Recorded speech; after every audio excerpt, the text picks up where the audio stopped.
Waalaikumsalam, berjumpa kembali bersama saya Wong Ganteng Sandonya. Mohon untuk tidak menyebutkan nama dan identitas siapapun dalam percakapan kali ini karena percakapan ini akan saya masukkan dalam konten YouTube saya. Bagaimana masih saya bisa membantunya?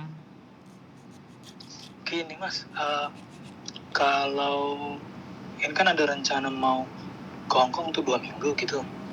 Suaranya sampean kok pelan sekali ya mas? Atau kuping saya iya. ya? Oh bener. Gimana? Iya, rencana ada 2 minggu gitu kan mas. Itu kalau untuk mau masuk Hongkongnya aja cuman tiket sama hotel aja gitu ya mas. Kalau sampean punya itinerary lebih bagus, schedule. Oh kita siapin lembaran kertas gitu ya, kita print sendiri gitu untuk Ya, jadi itinerary perjalanan kita. jadi begini, kalau saya sudah boleh ngomong ya. Soalnya sampean tadi yang tanya. Jadi Hongkong itu visanya free ya, on arrival namanya. Jadi visa on arrival. Jadi visa diberikan pada saat kedatangan. Nah, itu biasanya random check. Jadi kadang kita mempersiapkan segala sesuatunya tapi ternyata lancar aja, masuk bleng ya. Tapi ada juga yang kita masuk terus kena random check, artinya terus kita dipanggil. Kemudian ditanyain A, B, C, D, E, F, G. Nah, itu bisa kemungkinan yang berbeda gitu loh. Ada yang langsung bleng, ada yang ditanyain. Kalau ditanyain ya udah kita tunjukin hotelnya ini, tiket baliknya ini, kemudian nginepnya di sini, schedule-nya ini, uang saya ini. Apa yang dia tanyakan kita jawab. Dan pastinya harus tahu bahasa. Ngerti bahasa Inggris atau bisa bahasa Mandarin gitu, atau setidaknya bahasa Inggris tadi ya mas. Kenapa? Setidaknya bahasa Inggris tadi ya mas. Betul. Berarti itu kalau untuk menjelaskan. Untuk random check itu yang pertanyaannya yang lebih detail lagi gitu ya. Kalau kita nggak kena random check itu hanya pemeriksaan paspor dan sebagainya yang simpel aja gitu ya mas. Iya, kalau ya, mas? Kalau yang nggak kena ya ketika dia ditanyain ya, kita di depannya loketnya dia set dilihat set oke. Ketik tak oke, visa dikeluarin. Dapat kita 30 hari. Itu nggak kena random check. Tapi kalau kemudian dilihatin terus dia panggil staf temennya terus tolong ini diurusin, nah baru. Random checknya nanti di tempat terpisah, mungkin durasi pemeriksaannya bisa lebih lama lagi ya. Betul. Oh ini saya cek untuk kartu SIM card gitu ya, nama SIM cardnya CMHK gitu. Kalau itu kita pakai kartu lokal, aktivasinya pakai paspor aja bisa tuh, harus ada KTP setempat ya Pak? Wah, itu provider CMHK, rekanan. Kalau di kita, kalau orang Indonesia bahasanya rekanan CMHK. Jadi kartu lokal itu bisa ya, registrasi boleh, pakai paspor juga nggak apa-apa, dicoba aja. Saya soalnya nggak terlalu ahli untuk pakai kartu itu. Yang saya tahu kalau di Hongkong kartu dimasukin kalau sudah diaktifasi ya internet jalan gitu aja sih. Nah, ngaktifasinya harus ngisi apa, KTP apa semuanya kan saya nggak terlalu hafal tata caranya gitu ceritanya. Soalnya CMHK itu kan kartu lokal gitu, jadi kalau takutnya kayak di Indonesia kan, kalau orang Indonesia beli kartu lokal aktivasinya pakai KTP, nomor induk kelahiran gitu kan, NIK-nya Indonesia gitu.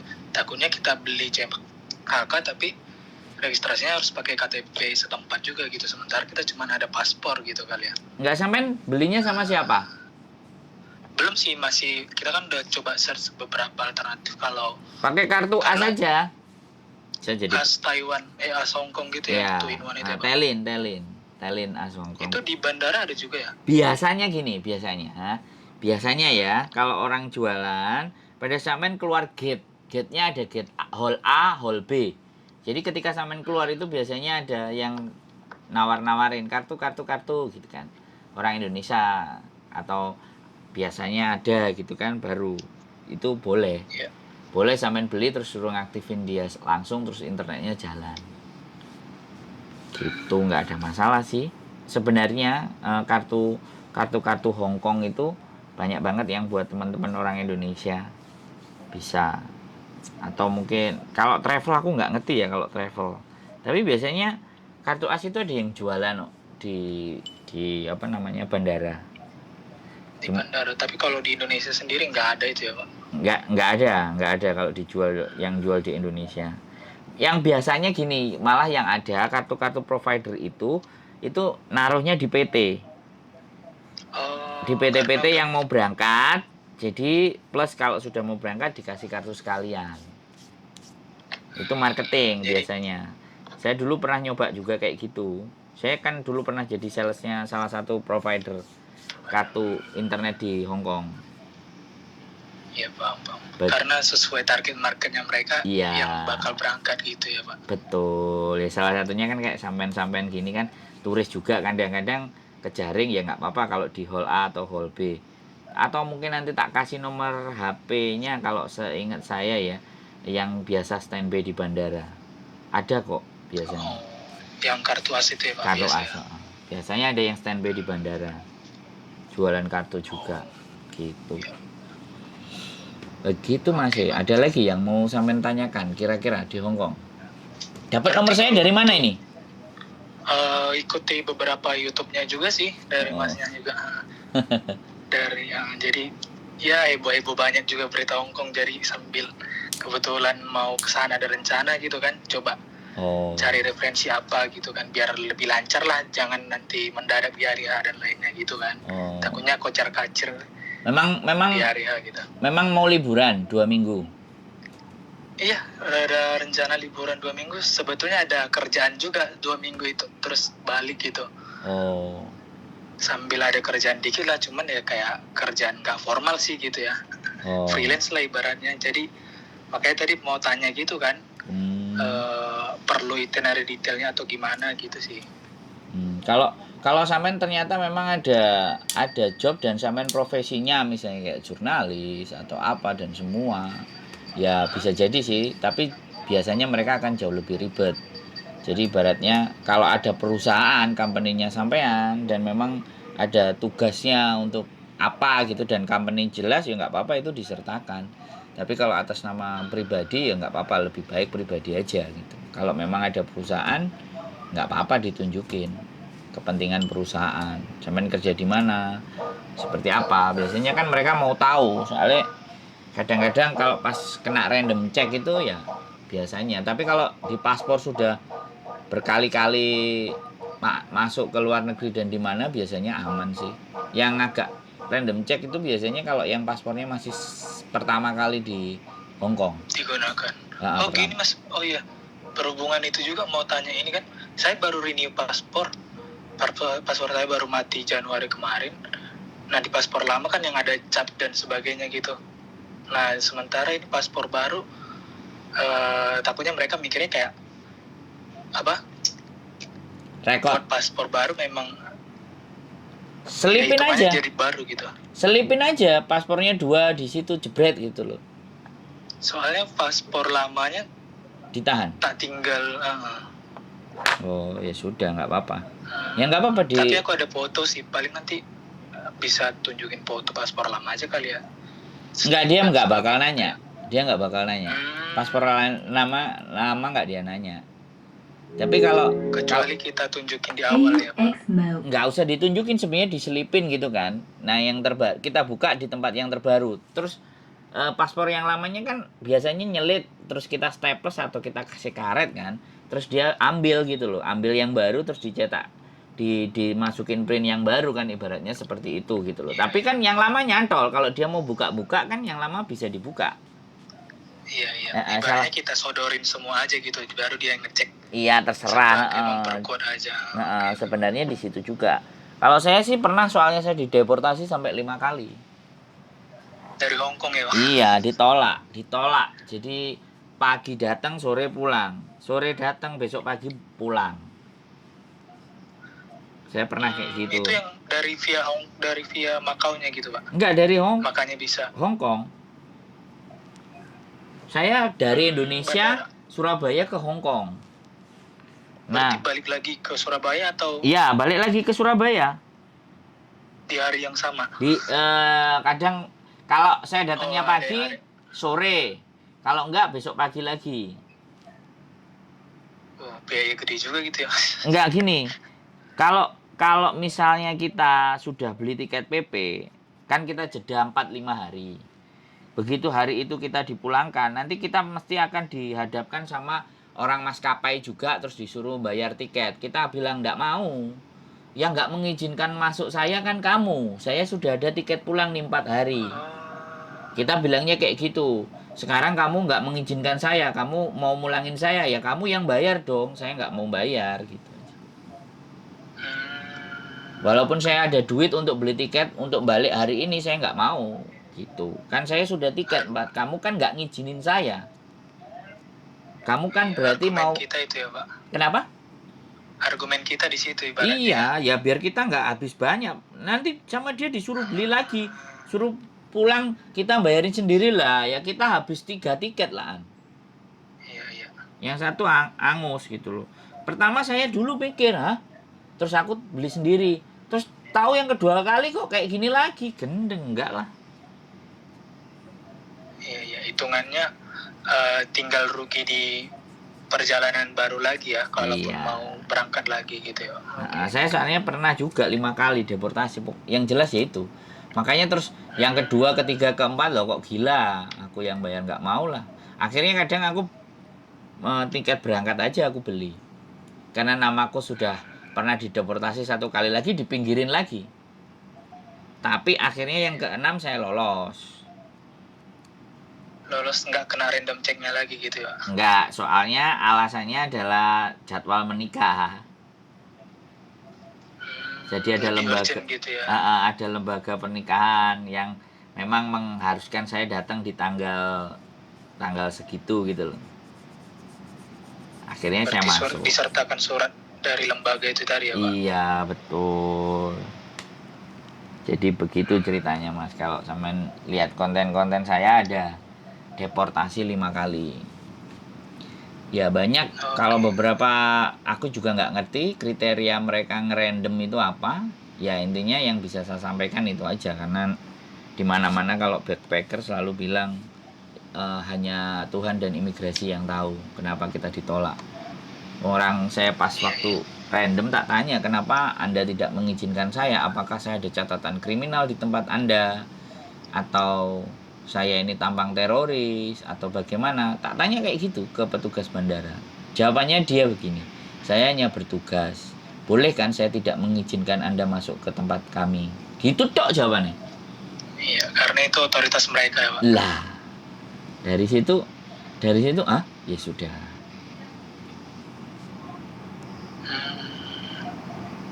Profilnya kayaknya di Bromo ini atau di Bromo, Jawa Timur. Kemarin sempat main ke sana juga Pak.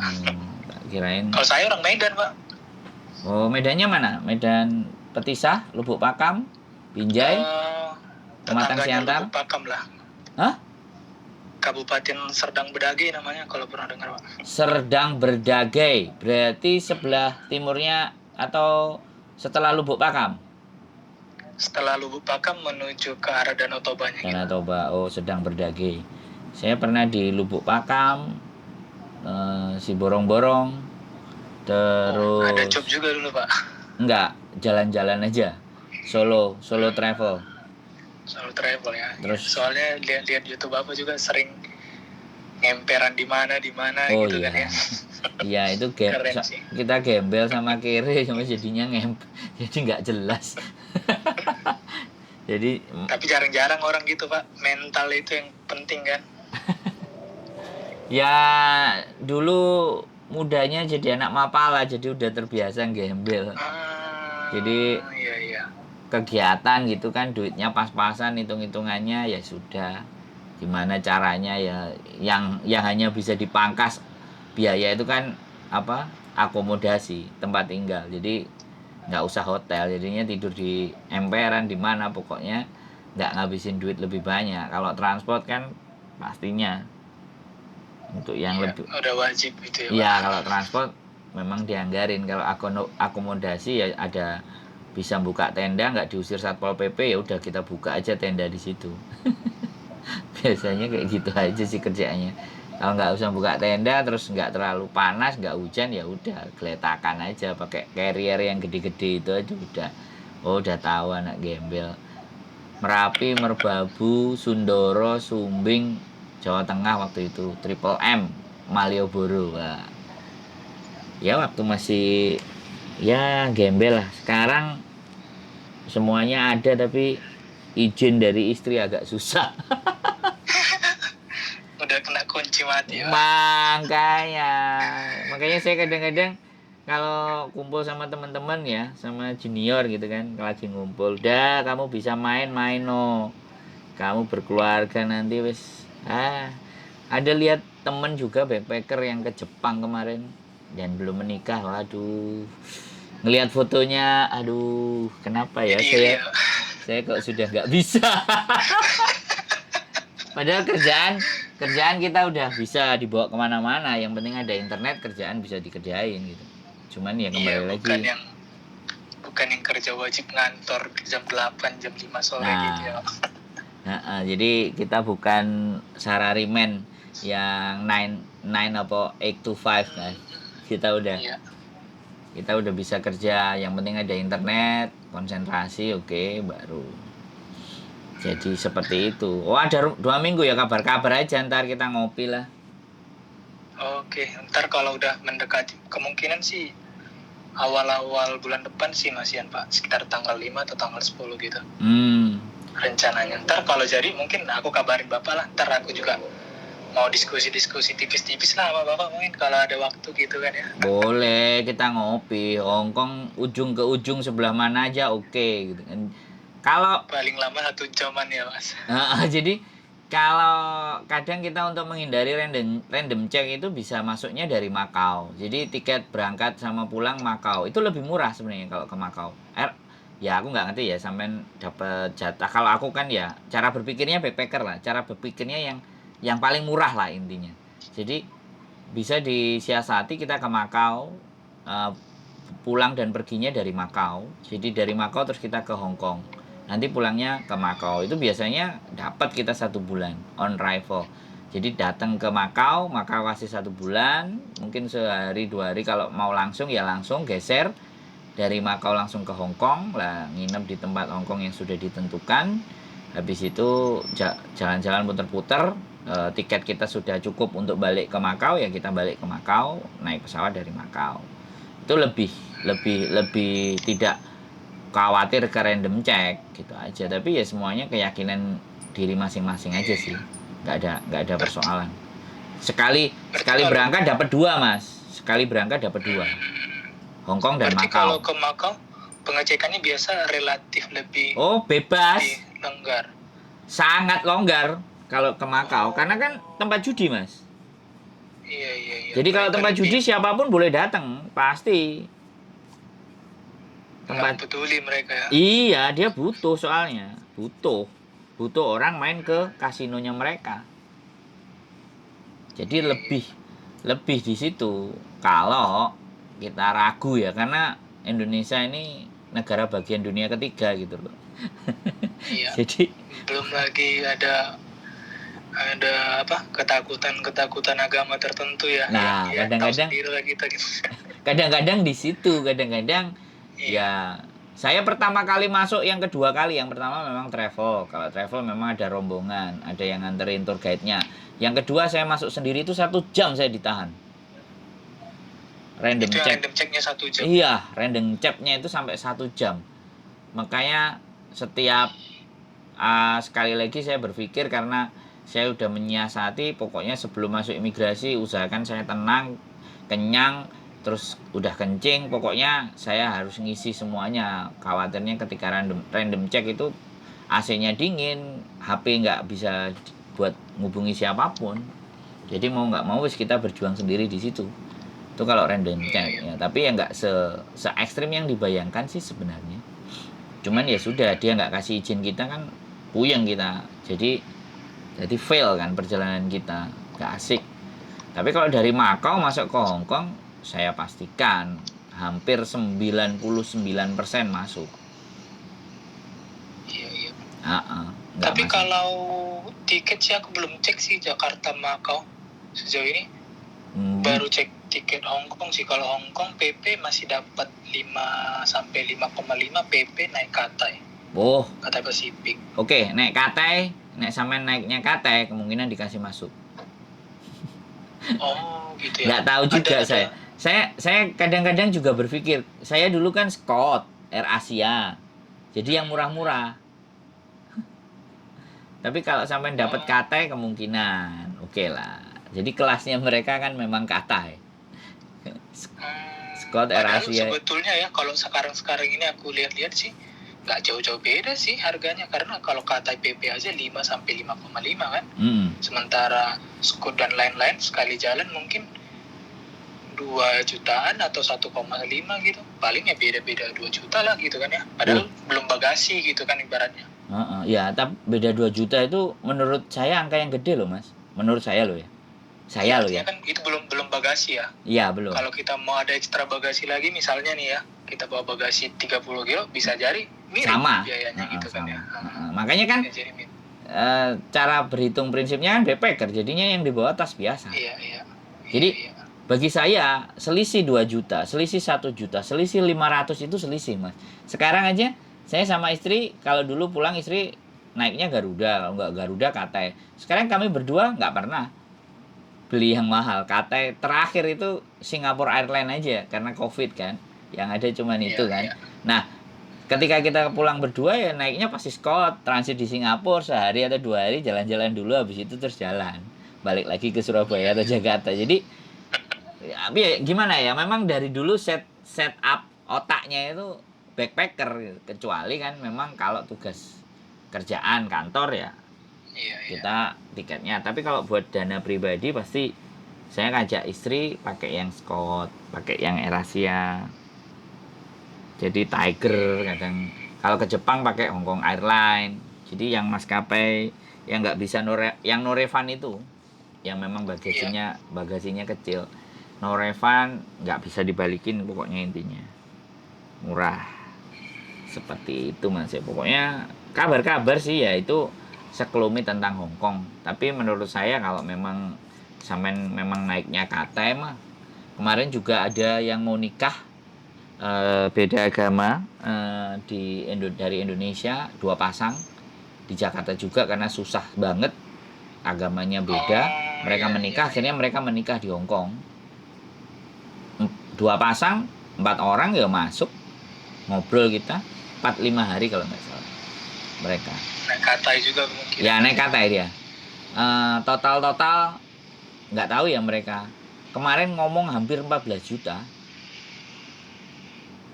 14 hanya untuk penerbangan doang, berempat. Iya. Enggak, berdua. Satu pasang, yang satu pasang. Yang satu pasang. Biaya penerbangannya mahal juga ya, 7 juta per orang. Mereka kena 7. Kalau aku cek sih 5 sampai 5,5 sih. Bagus. Sampean kalau dapat segitu keren. Sampean dapat angka segitu berarti pas. Jadi masih mungkin karena mereka schedule-nya udah ditentuin karena menikah kan, Mas. Jadi kan schedule-nya ditentuin. Jadi tidak bisa harus di tanggal itu, karena kalau tanggal itu dia nggak datang maka ya cancel. Yang satu kemarin kekurangan saksi, malah saksinya nggak datang waktu menikah, nyari saksinya nggak datang. Aku datangnya telat. Temanku sudah ada di situ, akhirnya temanku yang jadi saksinya, minta dibantu. Habis itu terus habis itu pulang makan kita bareng. Hampir untung sekali lagi ada saksi, tahu gitu nggak jadi menikah, bahaya, rugi semuanya kan. Iya, hangus semua. Jadi mereka sekali lagi kan, ya aku nggak ngerti, tapi mereka beruntung. Jadi pas jadwal nikahnya itu kan bareng gitu kan sama orang Indonesianya. Jadi yang temanku itu yang sudah dikontak-kontak, yang satu pasang sudah kontak-kontak dan sudah standby. Lah, yang berikutnya itu nunggu saksinya nggak datang. Lah akhirnya saksi yang nikah sebelumnya itu jadi saksi berikutnya lagi. Jadi double dia ya. Iya, jadi double ya, membantu orang-orang Indonesia mau menikah ya sudah lah. Kita kan ya seneng. Iya, bisa bantu ya. Iya, kami orangnya seneng kayak gitu lah. Dicari di sosial media ya sudah. Apa yang bisa kita bantu, kita bantu. Toh, pekerjaan kita juga bukan pekerjaan yang 9 to 5 kan. Jadi bisa available gitu. Fleksibel waktunya ya, Pak. Iya, betul ya. Kerjaan anak muda, cari kerjaan yang seperti anak-anak muda sekarang, Gen Z atau generasi strawberry. Kerjaannya cuma edit-edit, upload, dapat duit. Gitu. Iya, tapi kan banyak Gen Z yang edit upload tapi pengalaman sebelumnya kurang. Kalau Nah. Bapak kan walaupun pekerjaan Gen Z tapi pengalaman udah termasuk apa ya, generasi Y ya itu sih. Generasi X sih sebenarnya. Generasi X saya. Gitu. Generasi X tapi ada value-nya yang bisa diangkat kan gitu. Generasi X tapi pinginnya ngaku-ngaku Gen Z atau generasi strawberry. Gak masalah, itu kan usia itu hanya angka katanya betul, gitu. Betul. Senang saya kalau makanya kadang ketemu teman baru gitu kan, ngobrol apa. Karena sekali lagi saya menganggap ketemu dengan banyak orang itu aset menurut saya. Tinggal kapan waktunya aset itu memang begitu ada nilainya ya. Kayak sampean ini kan di Medan ya. Saya juga pernah di Medan Petisah, di Lubuk Pakam, kemudian di Binjai, kemudian si Borong-Borong ya, main-main, muter-muter 2 minggu, 1 minggu kadang kayak gitu kan. Survei tempat, terus bikin kegiatan kayak gitu ya, semacam IO lah dulu. Bikin event. Jadi ngelihat modelnya kan, kita jadi pioner, datang lihat metakan ormet orientasi Medan atau social mapping, dilihat cek ini yang harus ditemui perangkatnya ABCD, udah setor laporan. Nah selanjutnya bos yang datang eksekusi pasukan intinya. Jadi kita karena udah terbiasa kayak gitu, makanya rasanya ini udah hampir 10 tahun nancep di Hongkong ini, udah rasanya ngilu ah. Kepingin ke Jepang, kadang kepingin ke Australia, Turki ya. Nggak tahu ini istri masih seneng di sini, kerjaannya pelayan restoran Laumin, restoran Itali jadinya, dan nggak mau ditinggal ya udah nyari waktu jatuhnya seperti itu Mas. Ada lagi kira-kira yang mau kita bahas atau pokoknya kabarin saya ya nanti kalau oke, siapa nyampe ngopi seru ini, dapat pengalaman baru saya nanti. Saya bisa belajar dari sampean. Enggak lah, saya belajar banyak hal, jauh lebih muda Pak. Loh, saya itu justru saya masih Gen Z loh Pak. Loh, saya justru pingin bergaul sama anak muda biar bisa saya jadi ikutan muda gitu loh. Kan saya nggak mau tua. menolak untuk tua, menua itu menolak. Tua kan fisiknya aja gitu loh, tapi cara berpikirnya gitu tetap fresh, tetap seger kayak anak muda. Pinginnya kan seperti itu. Karena pulang nggak semua orang tua yang mau mendengarkan ceritanya orang muda gitu Pak. Nah kalau saya prinsipnya enggak, siapapun saya bisa pelajari gitu. Bahkan kadang ketika pulang ke Indonesia saya mesti sama istri izin 1 hari sampai 2 hari ke kampus. Ke anak mapala kan balik ke kampus lagi. Karena memang banyak sekali pengetahuan yang zamanku nggak ada loh ya, sekarang ada. Zamanku nggak bisa, sekarang sampai seperti itu. Sampai pelajaran peta kompas dan pelajaran semuanya itu begitu anak baru yang jelasin, wah kok goblok ya saya, kok kelihatan bodoh ya. Jadi kayak gitu Mas. Jadi karena ilmu pun ada perubahan gitu. Betul. Ya, Mas. Nah, makanya di situ saya nggak mau, saya nggak menampilkan walaupun dia muda terus saya tua, saya lebih pintar, saya lebih tahu. Itu bukan. Karakter negara maju kan nggak begitu. Karakter negara kita ya. Lah, kan Apple itu kan karyawannya ngerekrutnya bukan lulusan yang top, tapi dikasih kerjaan, dia bisa ngerjain, bisa diterima, selesai. Jangankan karyawannya, pendirinya aja dulu sempat dipecat. Nah, ini kadang, jadi dunia sekarang itu sudah cara berpikirnya kalau kata Pak Renal Kasali jangan linear. Iya. Berpikirnya nggak bisa linear sekarang. Berpikirnya harus multidimensi. Jadi dari segala arah, holistik, komprehensif, menyeluruh, nggak bisa dipandang dari satu sisi. Kalau kita mandangnya dari sisi ya sudah nggak maju-maju tuh negara, ribut aja. Agama yang salah tetap salah aja terus gitu. Padahal mungkin salah pun ada sisi yang harusnya bisa dipelajari yang baik juga dari kesalahan itu. Iya, cocok ini kalau saya dulu hampir dikasih marga Napitupulu waktu di Medan. Kok keren banget gitu. Di sembelih kerbau. Karena saya nyangga nama itu berat. Saya menolak, akhirnya ya mungkin mereka kecewa, tapi ya apapun ya saya tetap berhubungan baik. Waktu ke Medan saya pasti datang main. Iya. Napitupulu itu. Jadi mereka kita kerja di situ hampir 4 bulan. Kalau dirasa nggak cuma 4 bulan, hampir 1 tahun, karena pindah di tiga lokasi waktu itu, di Medan, di Petisah, Lubuk Pakam, terus satunya di Pasar Rame, Sukarame. Oh, daerah Sukarame. Jadi pindah-pindah, terus kita setiap malam minggu aku selalu main di rumahnya. Terus pas ibunya sakit, aku bawa suplemen apapun, terus dianya sehat, baik, sembuh, seneng semuanya, satu gereja. Terus mutusin sekeluarga duduk, dibawa pulang katanya. Kamu mau ke Porsea? Diajak mau ke Porsea. Gila, aku wah gak siap aku. Apalagi nanti kalau ada panggilan keluarga harus pulang, wah. Ya orang Jawa tapi dikasih kehormatan waktu itu, ya wis tak tolak dengan sedemikian rupa, entah bagaimana caranya waktu itu. Ya sempet nggak enak juga. Orang Napitupulu kan di Porsea, nggak tahu mereka orang Porsea, orang tuanya neneknya mau dibawa ke sana waktu itu. Nggak main-main, ngeweri pegawai PTP kalau nggak salah, Bapak Napitupulunya itu pegawai PTP. Ya lumayan berada lah ibaratnya ya Pak, makanya dia juga berani gitu ya Pak. PTP ya, iya makanya. Terus karena sakit aku sering nengokin, sering jengukin, bawa vitamin, bawa suplemen. Bahkan sekarang anaknya yang perempuan, suaminya kan Manado, pun kadang-kadang telepon, Sandro kapan kamu ke Medan katanya. Wah sombong kali kau, udah kaya pula kamu.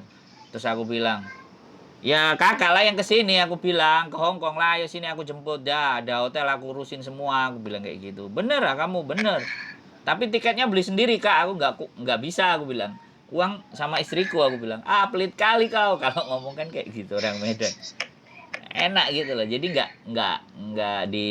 nggak kayak orang Jawa kan belangkon itu bendolnya di belakang, di depannya bagus, belakangnya ampun. Orang Medan kan begitu, asik juga. Bu Susi ngomongnya kesannya kasar gitu, tapi memang itu hatinya, niatnya memang tulus, nggak ada apa-apa gitu. Iya, ya begitu adanya. Kadang aku ngomong ikut logat mereka, teriak-teriak, jangan marah lah kamu ngapain marah katanya. Aku itu nggak marah, aku ngikut logatnya. Aku lama-lama di sini ikut logatnya kalian, aku bilang. Iya, wajib pengaruh lah sedikit-sedikit ya. Iya, jadi kan 1 tahun waktu itu memang. Jadi macem-macem kan.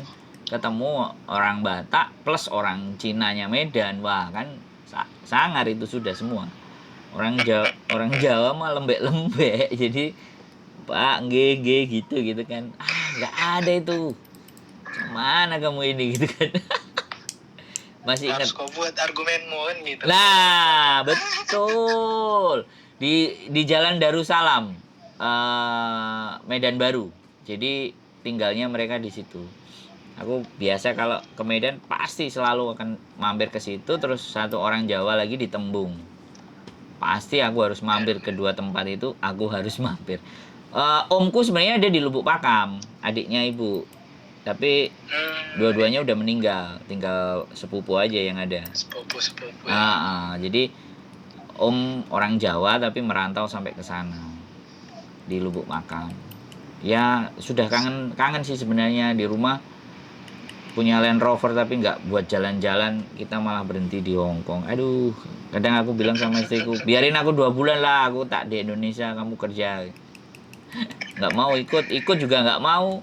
Maunya naiknya Pajero. Kita nggak punya Pajero, kita punyanya Land Rover aja ini tahun 73. Aku bilang, pengen kali loh, bener. Aku kalau Sumatera itu napak tilas 32 kota di Pulau Udah di jalan Sumatera. ya. Udah, waktu itu kan Lampung, Jambi, Palembang, kemudian Riau, Pematang Rebah, Rengat, Pelelawan, Kerinci, terus naik lagi ke Sumatera Barat, Solo, Payakumbuh, Bukit Tinggi, itu terus naik lagi ke Medan, tapi lewat Bukit Tinggi. Nah, tembusnya, Bukit Tinggi ya. nah, tembusnya situ tuh, mau Danau Toba ke kanan atau ke kiri, bisa dua-duanya kan tembus ke Medan. Iya. Jadi, Padahal saya yang orang Sumatera paling 10 kota paling belum tentu ada di jalan, Pak. ya nggak apa-apa. Jadi kadang inget gitu. Aku beli motor CB itu di Lubuk Pakam, harga 1.400.000. Ya itu yang aku buat keliling. Motor CB waktu itu. Tahun kalau nggak salah 2006. 2007. 2006 mah aku masih SD kali. Masih musim-musim. Makanya seneng aku nanti kalau sampai datang ke sini. Kita ngobrol ya, cerita bagaimana dan seperti apa. Anak Medan siap, kan aman pasti, suka merantau.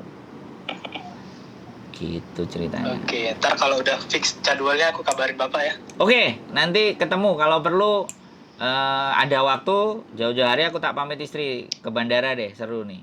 Nyamperin sampean lah. Nggak usah capek-capek bandara, mending aku aja yang ini Pak, karena kan 2 minggu pasti bisa lah cari-cari waktu nanti. Kan takutnya capek juga ke bandara kan. Kan buat alasan supaya kita jalan. Kalau sama istri nanya, alasannya apa gitu. Ini ada teman dari Medan mau datang. Nah, kayak gitu sebenarnya. Proposalnya harus jelas ya. Nah, itu. Kalau jemput cewek, wah, selesai sudah kita. Kalau ini jauh-jauh dari Medan anak ini, nah, aku bisa posisikan A B C D E F G. Oh ya. Kan kadang-kadang kan temen dosen juga di UNER datang. Oke, langsung aku jemput. Gak usah katanya. Itu aja langsung ke hotel aja, kita ngobrol kayak gitu kadang-kadang. Oke lah. Kadang-kadang kita berteman itu kan begitu tuh, Mas. Jadi nggak harus bagaimana dan seperti apa. Saya orangnya ekstrovert, jadi cepat akrab, bukan introvert. terus curigaan saya sama. Campuran sih. Kalau ketemu orang yang klop bisa gitu ngalur ngidul 2 jam nggak kerasa gitu ya. Tapi kalau nggak nyambung, memang bukannya kita nggak mau ya, tapi perasaan kan kita nggak bisa masuk manipulasi ya. Betul. Nggak ngerti mau ngomong apa gitu, mentok aja gitu. Iya, jadi saya gitu kan. Oke, kabar nanti ya kalau memang siap. Mau berangkat. Soalnya tanggal 17 besok rencana juga ada anak yang mau bikin visa ke Australia. Jadi mereka mau cari job negara yang bebas visa atau visanya on arrival itu 7 negara. Tanggal 17 besok. Dia mau sama istrinya apply visa ke mana? Ke Australia. Ngeri juga kan? Kayaknya aku tonton itu. Oh, sampai nonton. Nonton. Yang ayahnya atau siapanya udah di sana duluan ya? Iya. Ada saudaranya atau apanya yang udah nyampe di Hongkong duluan. Oke. Gitu aja. Sip. Siap. Sehat selalu ya, Mas. Thank you, Pak. Yuk. Oke, yuk, bye-bye. Bye-bye. Oke, teman-teman, ternyata konten saya udah nyampe. Ya, tidak hanya dunia per PMI-an, tapi sudah ke khalayak umum dan inilah berkonten. Sekali lagi, konten itu di YouTube pasti akan terus, sama YouTube menyebar terus. Makanya kalau menyebar, maka buatlah konten dan berita yang memang valid dan akurat serta bisa dipertanggungjawabkan. Jangan membuat sesuatu yang hanya berdasarkan asumsi dan katanya, karena itu akan menimbulkan fitnah. Dan junjungan Rasul kita sudah pernah menyampaikan bahwa ada suatu saat atau di suatu masa bahwa fitnah itu bisa menjadi berjamaah. Nah, sekarang lah era dunia fitnah berjamaah itu. Mudah-mudahan kita dijauhkan dari apapun yang tergolong oleh yang dinamakan fitnah. Karena dosanya luar biasa. Fitnah lebih kejam daripada pembunuhan. Mungkin itu saja. Salam Jumat penuh berkah. See you next video dan bye-bye.